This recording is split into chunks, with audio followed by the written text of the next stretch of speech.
या मालिकेच्या आजच्या भागात आपण पाहणार आहोत अक्षराचे बाबा खूप चिडलेले असतात. ते अक्षराला म्हणत असतात की अक्षू तू कशी काय राहतेस या घरात? अगं या माणसांना तर साधं नीट बोलता सुद्धा येत नाही, तू कसं सहन करतेस यांना?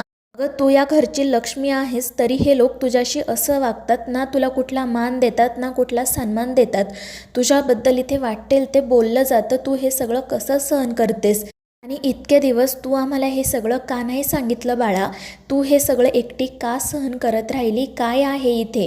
आणि त्यावेळी अक्षरा म्हणते की बाबा इथे अधिपती आहेत आणि त्यांच्यासाठी तरी मला इथेच राहावं लागेल. मात्र अक्षराचं ते बोलणं ऐकून दुर्गी म्हणत असते की काय चाललंय ग तुझं? तुला एकदा सांगितलं ना इथून निघून जा, तुला कळत नाही का? आणि ती पुन्हा अक्षराबद्दल अपशब्द वापरते. त्यामुळे अक्षराचे बाबा खूपच चिडतात आणि दुर्गीला म्हणतात की जर तुम्ही माझ्या मुलीबद्दल काही बोललात ना तर याद राखा.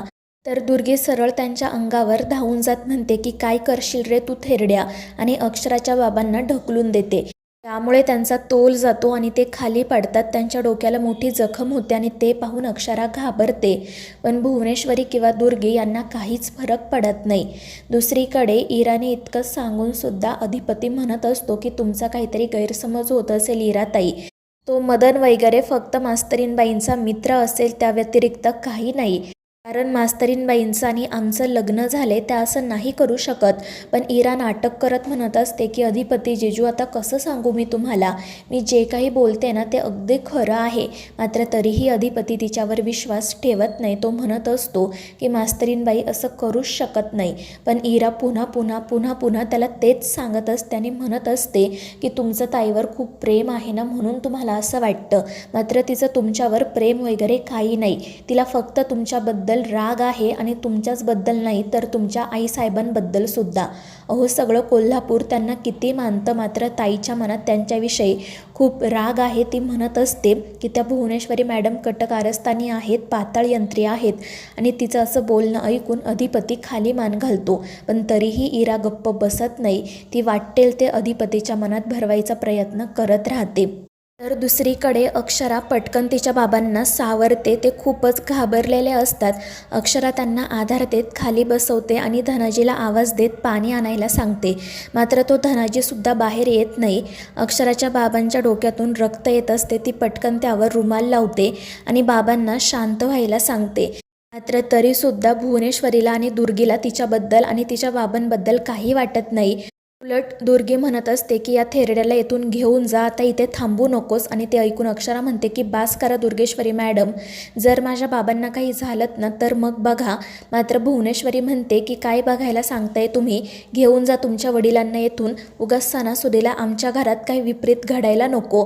आणि त्यांचं असं बोलणं ऐकून अक्षरा म्हणते की मॅडम मी हा दिवस ना कधीच विसरणार नाही, हे लक्षात ठेवा. आज जे काही घडलं आहे ना ते खूप चुकीचं आहे. आणि मग ती पटकन त्यांच्यासाठी पाणी घेऊन येते. तर तिचे बाबा खूप घाबरलेले असतात. तर अक्षरा लगेच फर्स्ट एडचा बॉक्स आणण्यासाठी तिच्या खोलीत जायला निघते. मात्र दुर्गी तिला पकडते आणि म्हणते की तुला एकदा सांगितलेलं कळत नाही का गं? या घराला तुझी गरज नाही आहे, निघ इथून, तुझ्या बापाला घे आणि चालती हो. आणि मग त्यानंतर ती धनाजीला आवाज देत त्या ठिकाणी बोलावते आणि अक्षराच्या बाबांना धक्के मारत हाकलून द्या असं सांगते. मात्र अक्षरा मोठ्याने त्या धनाजीवर ओरडते आणि त्याला लांब राहायला सांगते. आणि ती बाबांना म्हणते की तुम्ही इथेच थांबा, मी पटकन फर्स्ट एड घेऊन येते. आणि ती पुन्हा तिच्या खोलीत जाण्यासाठी निघते. दुर्गी पुन्हा तिला पकडते. मात्र यावेळी अक्षरा तिला ढकलून देते आणि सरळ तिच्या खोलीत जाते. तर दुसरीकडे अधिपती इराला समजवण्याचा प्रयत्न करत असतो की तुमचा गैरसमज होतोय, आमच्या मास्तरीनबाईंवर पूर्ण विश्वास आहे आणि त्यांचा देखील आमच्यावर प्रेम आहे, विश्वास आहे. पण इरा म्हणत असते की जिजू खरंच तुम्ही खूप साधे भोळे आहात, तुम्हाला ना काही कळत नाही.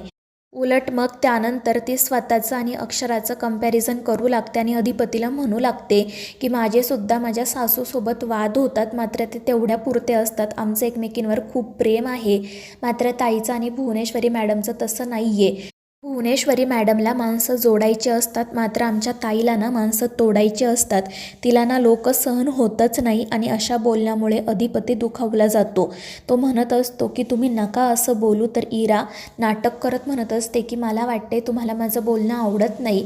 ठीक आहे, मी गप्प बसते, पण प्लीज एक रिक्वेस्ट आहे, मी जे काही बोलले ना ते तुम्ही ताईला सांगू नका, नाहीतर ती खूप चिडेल. आणि त्यावर अधिपती म्हणतो की ठीक आहे, माझ्यामुळे तुम्हा दोघी बहिणींमध्ये वाद होणार नाही. आणि मग तो त्याने आणलेली साडीची पिशवी इराला देतो आणि म्हणतो की यात साडी आहे, आम्ही मास्तरीणबाईंसाठी आणली होती, तुम्ही ती त्यांना द्या आणि सांगा की तुमचा नवरा घरी आला होता तुम्हाला घेऊन जायला, पण तुम्ही घरी नव्हता. आता बॅग भरा आणि या घरी थांबवा हा सगळा खेळ. पण इरा म्हणत असते की अशी कशी मी ही साडी तिला देऊ. तर अधिपती म्हणत असतो की काय झालं, तुम्ही इथेच राहताय ना, मग त्यांना साडी द्यायला काय हरकत आहे. पण इरा म्हणत असते की नाही अधिपती जिजू, तुम्हाला आमच्या ताईचा स्वभाव माहिती नाही, ती ना कशावरच विश्वास ठेवत नाही, तिला ना प्रत्येक गोष्टीचा प्रूफ लागतो. ती मला सुद्धा विचारेल की कशावरून ही साडी अधिपतींनीच दिली आहे म्हणून, त्यामुळे तुम्ही एक काम करा, तुमची काहीतरी निशाणी द्या. तर अधिपती म्हणत असतो की हे काय बोलताय तुम्ही, आता मी काय निशाणी देणार. इरा म्हणत असते की तुम्ही ना तुमचा अंगठा द्या साडीवर. आणि ते ऐकून अधिपतीला तर आश्चर्यच वाटतं. दुसरीकडे अक्षरा धावत पळत तिच्या खोलीत जाते खरी, मात्र खोलीत जो काही प्रकार असतो तो बघून तिच्या पायाखालची जमीनच सरकते.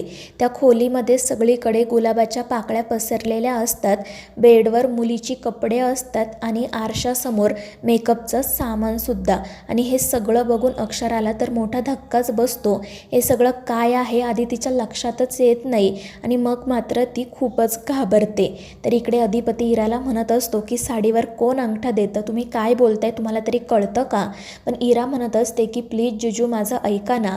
आणि आजकाल ना हा सोशल मीडियावर ट्रेंड सुरू आहे, एकमेकांना गिफ्ट देताना त्यावर स्वतःचा असा अंगठा उमटवतात, म्हणजे ते प्रेमाचं प्रतीक असतं.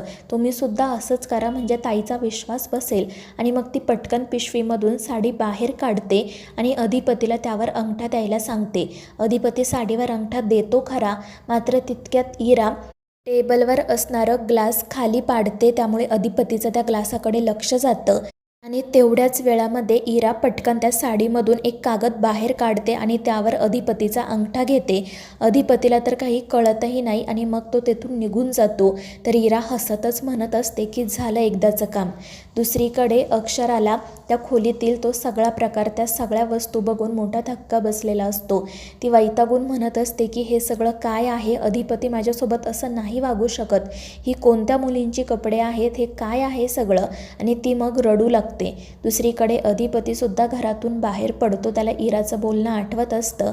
पण मग तो लगेच अक्षराला कॉल करतो, मात्र अक्षराचा कॉल लागत नाही. तर इकडे अक्षरासुद्धा रडतच अधिपतीला कॉल करते, मात्र तिचा नंबर ब्लॉक असल्यामुळे तिलासुद्धा कॉन्टॅक्ट करता येत नाही. तर अधिपती बाहेर असताना इरा परत त्या ठिकाणी येते आणि पुन्हा त्याला मदनविषयी आणि अक्षराविषयी सांगू लागते. तर इकडे अक्षरा खोलीत असताना दुर्गी त्या ठिकाणी येते आणि हसतच म्हणते की बघितलं ना काय आहे इथे, म्हणून मी तुला म्हणत होते की वर येऊ नको, तुला एकदा सांगितलेलं कळतच नाही. मी तुला म्हटलं ना की आता अधिपतींची नवीन मैत्रीण झाली आहे, ती तुझ्यापेक्षा ना खूप सुंदर आहे, ते तिला रोज घरीसुद्धा घेऊन येतात, आता त्यांना तुझी गरज नाही. आणि तिचं असं बोलणं ऐकून अक्षरा चिडून म्हणते की मला तुमच्याशी काही बोलायचं नाही आहे, मला फक्त अधिपतींशी बोलायचे, तुम्ही निघून जा इथून. पण दुर्गी म्हणते की सेम टू यू, मी सुद्धा तुला हेच सांगते, तू निघून जा इथून. तर मित्रांनो, या मालिकेच्या पुढील भागांमध्ये आपण पाहणार आहोत मंदिरामध्ये चारुहास सर, आजी आणि अक्षराची आई यांची भेट होते. आणि त्यावेळी आई त्या दोघांना सांगतात की अक्षरा घरीच गेली आहे आणि ते ऐकून त्यांना खूप आनंद होतो, पण आश्चर्यसुद्धा वाटतं. तर इकडे दुर्गी काही विचार न करता सरळ अक्षराचा गळा दाबते आणि तिला मारायचाच प्रयत्न करते. तर मित्रांनो, या मालिकेच्या पुढील भागांच्या अपडेट्ससाठी आपल्या चॅनेलला सबस्क्राईब करा.